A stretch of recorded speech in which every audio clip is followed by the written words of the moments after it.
안녕하십니까, 정인태입니다. 지긋지긋한 상속세, 증여세 딜레마 이젠 폐지해야, 이거 국민들이 목소리를 내야 됩니다. 지금 이 상속세, 증여세 이 문제에 대해서 요즘에 결혼자금, 증여세 공제 혜택, 올해 결혼하는 신혼부부도 받을 듯, 이게 무슨 뭐 정부가 무슨 국민들에게 큰 상을 내리는 것처럼 이렇게 얘기하는데, 이거 있을 수 없는 일입니다.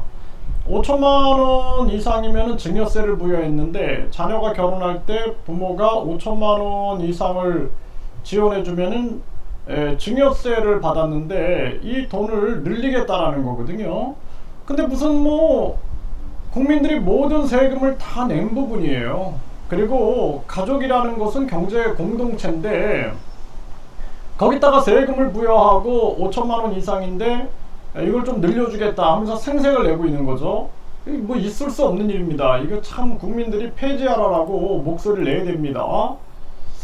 네, 그리고 이 보면은 상속세 없애니까 세수도 늘고 경제도 회복됐다라는 거예요.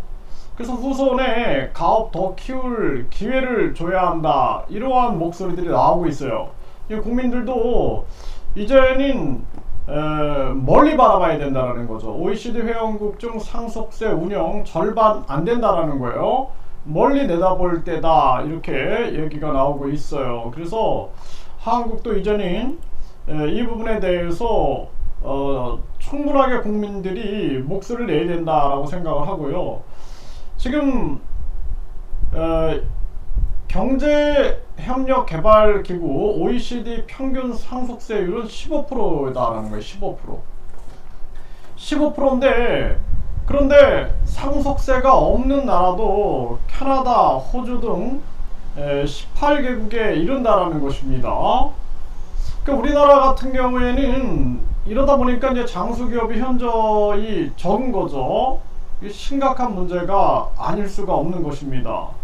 그래서 100년 이상 존속 기업은 일본에 33,000개인데 국내에는 단 7개밖에 없다라는 거예요. 그래서 이 상속세를 통해서 또 우리 국가, 이 국민과 기업을 통제하는 거죠. 하여튼 이 대한민국은 이 탐관 오리들 때문에 결국에는 나라가 발전이 안 되는 거예요. 이 참 안타까운 일이 아닐 수가 없습니다. 그래서 이 상속세 폐지를 적극 논의해야 한다, 저는 그렇게 말씀을 드리고요.